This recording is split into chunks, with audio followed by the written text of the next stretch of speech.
আমার যুবক বাবার, আমার মুরব্বী বাবার, আমার পর্দার মা বোনেরা, এ ওলামায়ে কিরাম তোলাবায়ে জামি রাত কা যা হয় তামাশা নেই। নবী আলাইহিস সালাতু ওয়াস সালামকে গোটা আলমের জন্য আল্লাহ পাক রহমত হিসেবে বানাইছেন। আমাদেরকে গোটা মানুষের জন্য আমার মাওলা পাক রব্বুল আলামিন বের করছেন, উখরিজাত লিন-নাস। কাজে আসো তুমি এবং আমি মাওলার পথ ধরি। নবী আলাইহিস সালাতু ওয়াস সালামকে নেতা মানে আল্লাহর কর্তৃত্ব, নবীর নেতৃত্ব, আল্লাহর কর্তৃত্ব, নবীর নেতৃত্ব। আবারও বলো, নবীর নেতৃত্ব। আল্লাহর কর্তৃত্বের বাহিরে কোনো কর্তৃত্ব আমি মানতে পারি না। আল্লাহর আইনের আল্লাহর আইনের বাইরে কোনো মানুষের আইন আমি মানতে পারি না। আমার নবীর বাইরে কোন মানুষকে আমি নেতা মানতে পারি না। আল্লাহর কসম করিয়া বলিয়া থিয়া গেলাম, যারা নবী আলাইহিস সালাতু ওয়াস নেতা মানিয়া কবরে যাবা, হাদিসের মধ্যে আছে নবী আলাইহিস সালাতু ওয়াস সালামের সাথে যখন সুরাক হয়ে যাবে, রাস্তা হয়ে যাবে, ফেরেশতারা প্রশ্ন মান হাজার রজুল, চেন ওই ব্যক্তিকে। হাজারো যুবক দেখবে আমার নবীর মাথার সাথে তার মাথার মিল, নবীর চেহারার সাথে তার চেহারার মিল, নবীর পোশাকের সাথে তার পোশাকের মিল, নবীর দলের সাথে তার দলের মিল, নবীর নীতি আদর্শ সাথে নীতি আদর্শর মিল, নবীর সাথে তার নেতার মিল। অমনি বলবে যে আমার নবী জনাবে মুহাম্মদুর রাসূলুল্লাহ সাল্লাল্লাহু আলাইহি ওয়াসাল্লাম। আমার মাওলা ডাক দিয়ে আমার সাদাকা দিয়ে আমার বান্দা সত্য কথা বলছে।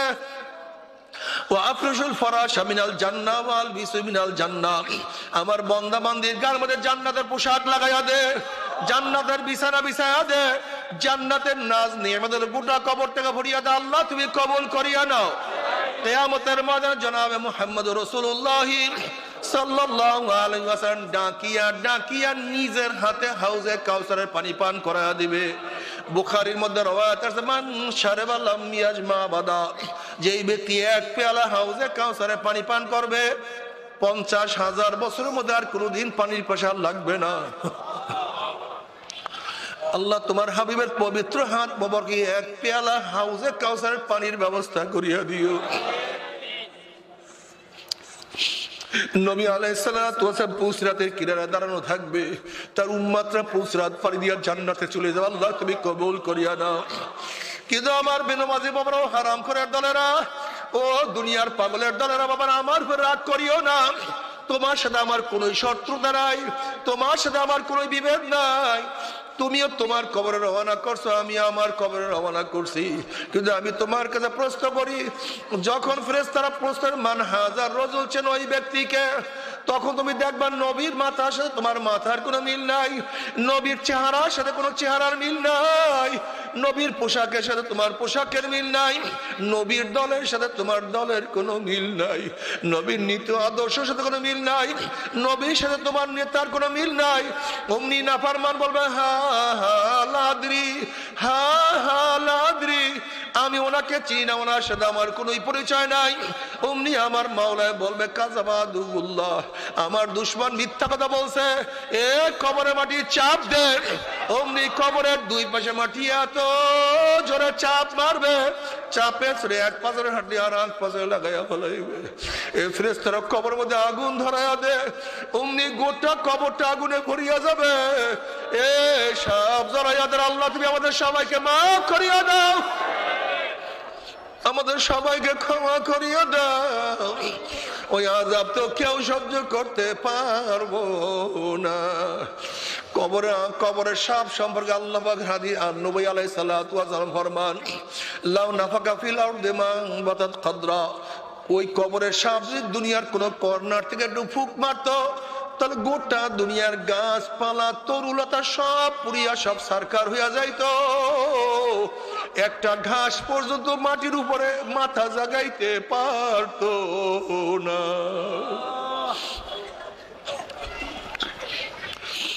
এই কবরের মধ্যে হাজা, আল্লাহ তুমি আমাদের সবাইকে মাফ করিয়া দাও। কারখানাওয়ালা মেহনত করে পরিষ্কার করে আপনার কাছে ফেরত দেয়, ছিল ময়লা, যখন ফেরত দেয় একেবারে পরিষ্কার, ময়লার কোনো চিহ্ন থাকে না। এখানে যখন আসছিলাম, এখানে যখন ঢুকছিলাম, আমল নামায় গুনার বহুত ময়লা ছিল। আল্লাহ পাক কবুল করলে মাজলিস থেকে বের হয়ে যাবে, গুনাহ সব সাফ হয়ে যাবে। বক্তব্য আমার না, বুখারীর মধ্যে দীর্ঘ একটা আয়াত আছে। আল্লাহ পাক জিকিরের মাজলিসকে কেন্দ্র করে ফেরেশতাদের সাথে বিভিন্ন প্রশ্ন এবং জবাব দেওয়ার পর আল্লাহ পাক সিদ্ধান্ত দেন, উশহিদুকুম আন্নী কদ গাফারতু লাহুম। ফেরেশতারা সাক্ষী থাক, গোটা মাজলিসের বান্দাদের গুনাহ খাতা আমি সব মাফ করে দিয়েছি। এই যে একবার সুবহানাল্লাহ পড়ছেন, পড়ার সাথে সাথে আমলনামায় 1000 নেকি লেখা হয়ে গেছে। মাইক কমায়া দেন, বাড়ায়া না, এই ভিতরের মাইক কমায়া দেন। সুবহানাল্লাহ বলার সাথে সাথে আমলনামায় 1000 নেকি লেখা হয়ে গেছে, 1000 গুনাহ ঝরে গেছে। এরপর পড়বেন না সুবহানাল্লাহ, আল্লাহর বান্দারা ওরে, আল্লাহর বান্দারা সুবহানাল্লাহ পড়ে। আল্লাহ, আপনি সুবহানাল্লাহ পড়ছেন, যত গাছ শুকনা কাঁচা এই বাঁশগুলি আপনার সুবহানাল্লাহ আওয়াজ শুনছে, কিয়ামতের ময়দানে জাকিরের পক্ষে এরা সাক্ষী দিয়া দিবে। ইমাম বুখারী রাহমাতুল্লাহ আলাইহি তার কিতাব শেষ করেন, আবি হুরায়রা রাদিয়াল্লাহু তাআলা قال قال رسول الله صلى الله عليه وسلم كلمتان حبيبتان الى الرحمن خفيفتان على اللسان ثقيلتان في الميزان سبحان الله وبحمده سبحان الله العظيم। আল্লাহ পাক কালামে পাকের মধ্যে ফরমান, ইন্নাল হাসানাত ইউযহিবনাস সাইয়্যাত, নেকি গুনাহকে মিটায়া দেয়, নেকি গুনাহকে ধ্বংস করে দেয়। ইউযহিবনাস সাইয়্যাত, ইউযহিবনার তরজমা কি, তাফসীর কি? মুফাসসিরিন কিরাম বলেন নেকি গুনাহকে এইভাবে মিটায়া দেয়, মনে হয় যেন এই ব্যক্তি কোনোদিন গুনাহ করেই নাই। যেরকম ময়লার জামা কাপড় ধৌত করলে মনে হয় যেন কোনোদিন ময়লা, আমার সাথে কথা বলেন তো একটু, ময়লা জামা কাপড় ধৌত করলে মনে হয় কোনোদিন ময়লা, ঠিক নেকি গুনাহকে এইভাবে মিটায়া দেয়, মনে হয় যেন ব্যক্তি কোনোদিন গুনাহ করেই নাই। এই মাজলিস অনেক গুরুত্বপূর্ণ, অনেক দামি। সংক্ষিপ্ত সময় কিছু আলোচনা করব, খুব খেয়ালের সাথে কথা শোনা চাই, খুব খেয়ালের সাথে। আমার তন ও মন, আমার শরীর এবং মন একই জায়গায় থাকবে, কথা ঠিক না? মন এখানে, শরীর বাড়িতে কোনো ফায়দা নাই। শরীর এখানে, মন বাড়িতে, কোনো লাভ নেই। দেখেন, টিউবওয়েলের মুখের সাথে পাত্রের মুখ সমান থাকতে হয়। যদি এলোমেলো অবস্থা আপনি টিউবওয়েল চাপতে থাকেন, পানি পড়তে আসে, কিন্তু আপনার পাত্রের মধ্যে পানি তা পড়বে, কারণটা কি? হ্যাঁ, মুখ সোজাসুজি নাই।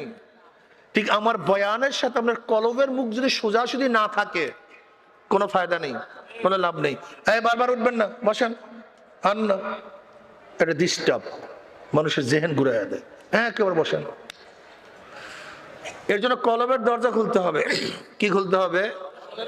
কলবের দরজা খুলতে হবে। আমি যে আয়াত শরীফ তেলাওয়াত করছি, আল্লাহ পাক কালামে পাকের মধ্যে ফরমান, কুনতুম খায়রা উম্মাতিন উখরিজাত লিন-নাস তা'মুরুনা বিল মা'রুফি ওয়া তানহাউনা আনিল মুনকার ওয়া তু'মিনুনা বিল্লাহ। তোমরা সর্বশ্রেষ্ঠ উম্মত। নবী আলাইহিস সালাতু ওয়াস সালামের উম্মতদেরকে সর্বশ্রেষ্ঠ উম্মত হিসাবে কে ঘোষণা দিয়েছেন? খোদ আল্লাহ। তোমরা সর্বশ্রেষ্ঠ উম্মত। কেন? আমরা অনেক বেশি হায়াত পাই, হ্যাঁ, অনেক বেশি ইবাদত করি, অনেক বেশি ত্যাগ করি না, অনেক বেশি জিকিরও আমরা করি না, অনেক বেশি হায়াতও আমরা পাই না, অনেক বেশি নামাজও আমরা পড়ি না, অনেক বেশি ত্যাগও আমরা করি না। আমাদের চেয়ে আগেকার জমার উম্মতেরা অনেক বেশি ত্যাগ করতেন, অনেক বেশি হায়াত পাইতেন। আপনারা জানেন সালমান ফারসি রাদিয়াল্লাহু তাআলার ঘটনার থেকে লম্বা হাদিস। সালমান ফারসি রাদিয়াল্লাহু তাআলা আনহু পারস্যের অধিবাসী ছিলেন। কোথার অধিবাসী? পারস্যের মজুসি, অগ্নিপূজক ছিল। হযরত সালমান ফারসি রাদিয়াল্লাহু তাআলা আনহু তার বাবা ছোট সন্তান, তার বাবা খুব আদর করতেন, খুব স্নেহ করতেন। ঘরের মধ্যে অবস্থায় রাখছেন, বাহিরে বেরিয়ে হতে দিতেন না। সামনে আগুন জ্বালানো, তপস্যা করো, পূজা করো, এই তার কাজ। সালমান ফারসি রাদিয়াল্লাহু তাআলা আব্বা একদিন বললেন, সালমান আমি তো বৃদ্ধ হয়ে গেছি, বুড়া হয়ে গেছি, একটু বের হও, জায়গা জমি দেখো, খেত দেখো, কৃষির অবস্থা দেখো। সালমান ফারসি রাদিয়াল্লাহু বের হলেন, সামনে দেখলেন একটা গির্জা, গির্জার মধ্যে খ্রিস্টানরা ইবাদত করতেছে, এক আল্লাহর ইবাদত করতেছে। সালমান ফারসি রাদিয়াল্লাহু তাআলা সেই সকাল বেলার থেকে বিকাল পর্যন্ত ওদের ইবাদত দেখছে, খুবই ভালো লাগছে। বিকাল বেলা ঘরে ফিরছে, বাবা প্রশ্ন করছেন, দেখছো খেত খামারি? করলেন না। কি করছো সারাদিন? ওই যে গির্জার মধ্যে ওরা ইবাদত করে, সেই ইবাদত দেখছে, আমার কাছে খুবই ভালো লাগছে। বলে কি বলো, তোমার ওই ইবাদত ভালো লাগছে? হ্যাঁ আমার ভালো লাগছে। না আমার ভালো লাগছে। তার বাবা বুঝতে পারছে খ্রিস্টানদের ধর্মের প্রতি সে ঝুঁকে গেছে, আবদ্ধ করে ফেলছে। কিন্তু মোহাব্বত তো কলমের বিষয়, জোর করে তো মোহাব্বত বের করা যায় না। কি কথা ঠিক না? জোর করে মোহাব্বত বের করা যায় না। মোহাব্বত এমন এক জায়গায় গোপনে থাকে যেখানে কোনো তলোয়ার, কোনো গুলি সেখানে পুষতে পারে না। বাস সালমান ফারসি রাদিয়াল্লাহু তাদের সাথে যোগাযোগ শুরু করছে, বলছে তোমাদের মধ্যে যখন বড় পাদ্রী আসবে আমাকে বলবা, আমি তার সাথে ইবাদত করব। সালমান ফারসি রাদিয়াল্লাহু তাআলার কাছে খবর দেওয়া হলো যে পাদ্রী আসছে। তিনি তার সাথে ইবাদত করা শুরু করলেন। তিনি বললেন, আমি দেখলাম পাদ্রী সারা রাত্র দাঁড়াই ইবাদত করছে, সারা দিন রোজা রাখছে, না খাইতে খাইতে কাঠ হয়ে গেছে, চামড়া এবং গোশতগুলি সব হাড্ডি সার হয়ে গেছে। তিনি আমাকে বললেন, তুমি এত ইবাদত করতে পারবা না, তুমি কিছুক্ষণ ইবাদত করো, কিছুক্ষণ বিশ্রাম নাও। কিন্তু সে ইবাদতের মধ্যেই মগ্ন ছিল। তারা জাহেদ ছিল, রুহবান ছিল, তারা সংসার ত্যাগী ছিল, তারা বিবাহ করতো না, ব্যবসা বাণিজ্য করতো না, ঘর বাড়ি ছিল না, সারা রাত্রে ইবাদত করতো, সারা বছর রোজা রাখতো, পাহাড়ে পাহাড়ে জঙ্গলে জঙ্গলে ঘুরতো, জঙ্গলে জঙ্গলে থাকতো। এত ইবাদতের মধ্যে মগ্ন থাকার পরেও তাদেরকে শ্রেষ্ঠ উম্মত বলা হয় নাই। নবী মুহাম্মদ সাল্লাল্লাহু আলাইহি ওয়াসাল্লাম উম্মতদেরকে শ্রেষ্ঠ উম্মত বলার কারণটা কি? এটা মাথার মধ্যে কথা বলেন না কেন? একসাথে কোন নাই, কিন্তু আপনাদের খেয়াল অন্যদিকে। এইটা মাথার মধ্যে, এইটা যদি ঢুকাতে পারেন তা হাজারো মাসালা হল হয়ে যাবে, লক্ষ মাসালা হল হয়ে যাবে। যে তারা এত জাহেদ, এত ত্যাগী হওয়ার পরেও নবী মুহাম্মদ সাল্লাল্লাহু আলাইহি ওয়া করেন না সাল্লাল্লাহু আলাইহি ওয়াসাল্লাম উম্মত শ্রেষ্ঠ হওয়ার কারণটা কি? ওরা তো 1000 বছর হায়াত পাইতো, আর আমরা তো 30, 40, 50, 60, 70 বছর হায়াত পাই।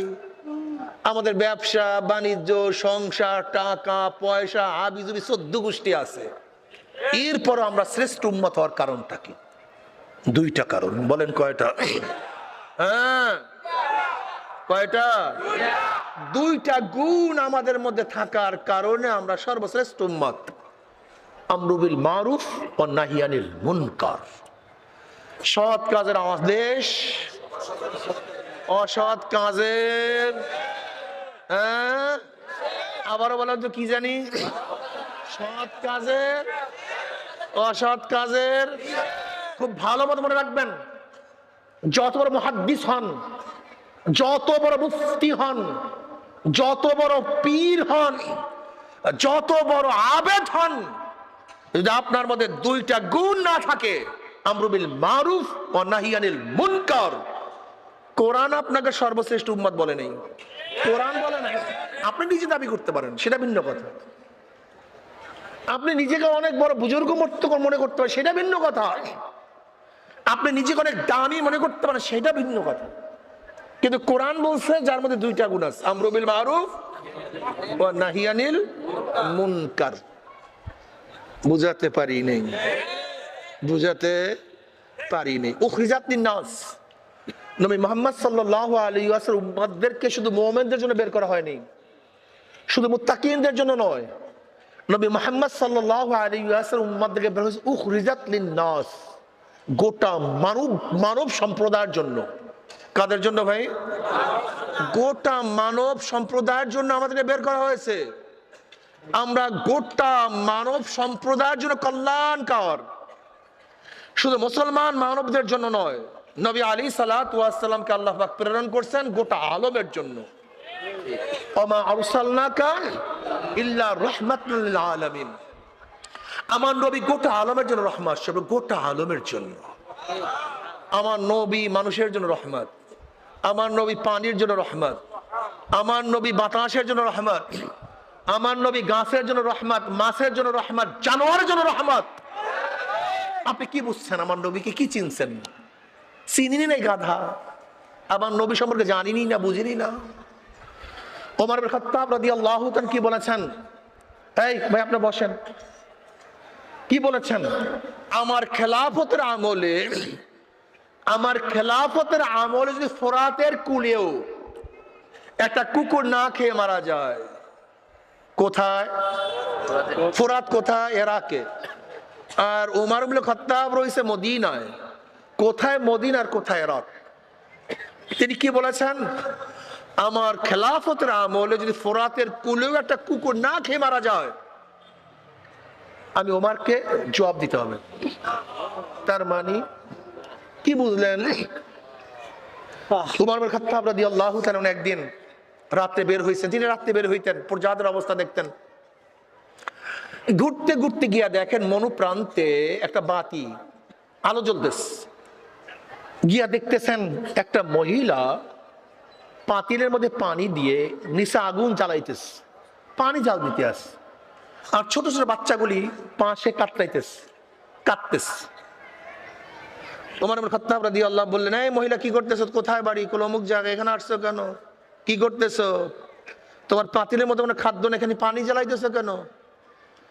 বলে আল্লাহ ওমরকে মাফ করুক, আল্লাহ ওমরকে মাফ করুক। আমার বাচ্চাগুলি ক্ষুধার্ত অবস্থায় কাটতেছে, আমি তার জন্য কোনো খাবারের ব্যবস্থা করতে পারি নাই। বাচ্চাগুলি কাটতেছে, আমি পানি জ্বালাইতেছি, ওরা বুঝবে আমাদের জন্য খাদ্য পাক হচ্ছে, হয়তো অপেক্ষা করতে ঘুমায়া যাবে, এই কাজ আমি করতেছি। ওমর ইবনে খাত্তাব রাদিয়াল্লাহু তাআলা বললেন, আল্লাহ তোমাকেও মাফ করুক। ওমর জানবে কিভাবে? ওমর জানবে কিভাবে তোমরা ক্ষুধার্ত অবস্থায় আছো? ওমর যদি নাই জানে, সে খলিফা হইল কেন? কি বুঝলেন মুসলমান? ওরে ব্যাকুব, ইসলাম সম্পর্কে জানো না, ইসলাম সম্পর্কে জানা নাই, ইসলাম বুঝো না। ইসলাম কত সুন্দর, কত আকর্ষণীয়। কোথায় সক্রেটিস, কোথায় প্যালেটো, কোথায় অ্যারিস্টটল, কোথায় মন্টেস্কো, কোথায় লক, কোথায় রুশো, আর কোথায় আব্রাহাম লিঙ্কন, কোথায় কালমার্স, আর কোথায় আব্রাহাম লিঙ্কন, আর কোথায় সরদার আলম জনাবে মুহাম্মদ রাসূলুল্লাহ সাল্লাল্লাহু আলাইহি ওয়াসাল্লাম। কিসের সাথে কি তুলনা দাজি? কোথায় ডেমোক্রেসি, কোথায় সেকুলারিজম, কোথায় কমিউনিজম, কোথায় সোশ্যালিজম, কোথায় ক্যাপিটালিজম, আর কোথায় ইসলাম? ওমর ইবনে খাত্তাব রাদিয়াল্লাহু তাআলা আনহু আর তর্ক বিতর্ক করলেন না, পয়রা দাও খাদেমকে বলে জলদি আসো, অবস্থা খুবই খারাপ। কোথায় দৌড়ান? বাইতুল মালের দিকে। বাইতুল মালে রাত্রে ঢুকলেন, বস্তা নিলেন, সেখানে আটা, চবড়ি, ঘি, খাজুর, চিনি, বহুত কিছু নিলেন, টাকা পয়সা নিলেন, বস্তা ভর্তি করছেন। এবার খাদেমকে বলতেছে, ওমর বলতেছেন, ওমর ইবনে খাত্তাব। ওমর ইবনে খাত্তাব কে? কতটুক জায়গার খলিফা? কথা বলেন। অর্ধ জাহানের বাদশাহ, বাংলাদেশের ভূখণ্ডের ছোট্ট একটা বাদশা না, অর্ধ জাহানের বাদশা ওমর ইবনে খাত্তাব রাদিয়াল্লাহু তাআলা। খাদেমকে বললেন, আমার কাঁধের উপরে, আমার পিঠের উপরে বোঝা চাপায়া দাও। কি বলতেছেন? কি বলতেছেন? আমার পিঠে দেন। না, কিয়ামতের ময়দানে আমার গুনাহ কি তুমি বহন করবা? না, আমাকে বহন করতে হবে। কিয়ামতের ময়দানে আমার গুনাহ তো তুমি বহন করবা না। মুসলমান হও, মোমেন হও, মুসলমান হও, মোমেন হও, ইসলাম জানো, ইসলাম মানো। তুমি ভাবছো কি ইসলাম মানে কি নামাজ পড়া, ইসলাম মানে রোজা রাখা, ইসলাম মানে দাড়ি টুপি, বাস এতটুকু ইসলাম? আখলাক চরিত্রের নাম ইসলাম। তুমি কি জানো কিয়ামতের ময়দানে মিজানের পাল্লায় সবচেয়ে কোন নেকি আগে ওজন করা হবে জানো? সৎ চরিত্র, ভালো আখলাক, ভালো চরিত্র, এটা কিয়ামতের ময়দানে সবচেয়ে বেশি, সবচেয়ে প্রথম ওজন করা হবে, যার আখলাক ভালো, চরিত্র ভালো। তুমি মুসল্লি, তোমার চরিত্র খারাপ। তুমি নামাজ পড়ো, তোমার মুখের ব্যবহার খারাপ। তুমি মুসল্লি, তুমি মানুষকে ক্ষতি করো। তুমি মুসল্লি, তুমি মানুষকে আঘাত করো। তুমি মুসল্লি, পরের মাল, পরের হক নষ্ট করো। তুমি মুসল্লি হতে পারো, কিন্তু ভালো মুমিন মুসলমান হতে পারো নাই। ইসলাম ভিন্ন জিনিস। তুমি কি জানো কিয়ামতের মধ্যে সবচেয়ে বেশি ভারী কোন আমল নাম ওজন বেশি হবে? হ্যাঁ, পরিবার পরিজনের জন্য, তোমার পরিবার পরিজনের জন্য হালাল রুজির থেকে যা খরচ করছো ওই নেক অনেক বেশি ওজন হবে। অথচ খরচ করছো পরিবার পরিজনের জন্য, কিন্তু এর ওজন হবে অনেক বেশি। ইসলাম বুঝি না, সমস্যা এই। ওমর খাত্তাব রাদিয়াল্লাহু তাআলা কাঁধের মধ্যে নিলেন, পয়রা দৌড়, পানি তো আগের থেকেই গরম, আটা দিলেন, চবড়ি দিলেন, ঘি দিলেন, চিনি দিলেন, সারিদ পয়দা হয়ে গেছে, সারিদ পাকানো হয়ে গেছে, মানে আরবের মধ্যে সবচেয়ে সুস্বাদু খাদ্য।